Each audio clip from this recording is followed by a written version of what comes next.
Welcome back to another video. Today we are doing sketches, and I absolutely love sketches because it's a time that you could step away from your computer, from your laptop, from anything you're doing, and kind of just pen on paper. The old school way, everyone loves that. I love just being able to look at a floor plan of the place that you're actually going to be working on and kind of look at the floor plan as you are visualizing this in a perspective angle. A great mentor of mine always told me this one thing: how are you going to make something unbelievable if you can't see it yourself?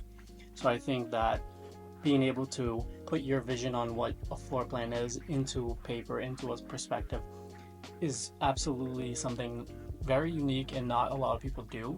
And this allows you to create that closeness with clients, kind of have them be able to visualize what you are seeing, what you are trying to implement on them. So starting off, we're obviously going to do my favorite part, which is figuring out what is the easiest to draw. And we are going to focus on this living room. I love to start from the very corner, basically where you're looking into, and kind of just push out, starting with the main walls and then the side walls that you just begin to see. You can start closing it off or leave it open, whatever is totally up to you, as it's just a way to kind of give you a perspective of what you're starting to do.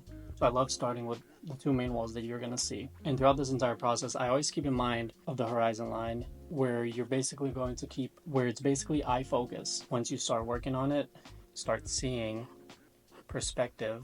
If you kind of stand further out, your character gets bigger, and it gives you that sense of scalability, so you're not fully going berserk with your drawing and kind of keeping it insane and kind of keeping it slightly realistic so that any client can visualize it with you. I love to keep that, and then that's when we kind of know where we're going to keep our perspective. We're going to add a little bit of a window, and I do really want to keep this window low as it does point out and reach to the back side of the porch, so it's a little bit more private, so you can have the ability to create these larger windows, which allows for that natural sunlight to kind of flow in and to create that separation. Because it is a singular wall, we love to kind of have that ability to create some depth into it, as well as create some uniqueness. Because of my perspective, I'm looking under, you can see under where the depth of that window is located. And now you can finally start adding some detail if you kind of want it to be a traditional window, and then you can make it a simple awning window.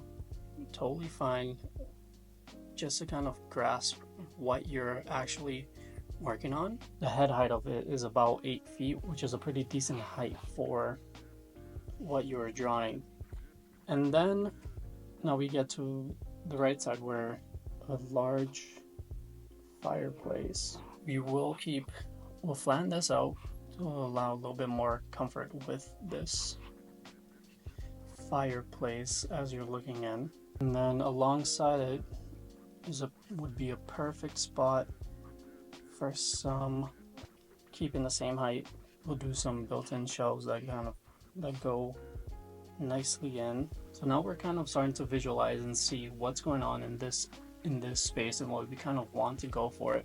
You can X out, obviously it's a square, you can X out and find out where the middle is, where that is, and we come down and we bring down chandelier, where we kind of fill in what we imagine it would be like. And again, because we're keeping that horizon, when we look, we'll actually be looking under the chandelier, and we can kind of add some detail to the top. And then now we can start working on, if you're adding like wooden floorings that run across the entire base, now you can start adding some more finishes to it. Like on the bookshelves itself, you can start adding some abstract ornaments that kind of start visualizing and start detailing in a little bit more of what would actually be going inside your house, to kind of get that sense of decoration and uniqueness. I also am going to want to put some detail to show the brick, to kind of keep that natural brick throughout the entire thing. So we basically have that set. I do want to add a rug that would be placed there, And it's totally fine to go through anything else because again, it's a simple sketch and you can always kind of go back and refine what you're doing because it does get messy. I love to go back, start highlighting kind of parts of the drawing that helps you understand some of the depth of the actual design itself. We'll add some thick lines to the walls itself and that separation. So simple like that. And then we can even add some more details to shelves as well. Finish up some of the very small detail, and then we can finally start expanding out. And as simple as that, in a few minutes you get some sort of idea what and where your project is kind of going towards. This is something that is very significant when designing and when you're in that process of deciding what's going into a building, what's going to be placed, and what's kind of being organized throughout the entire location of that room, which I think is a very important skill and kind of a very important task and a very fun experiment that you can do as well when you're designing.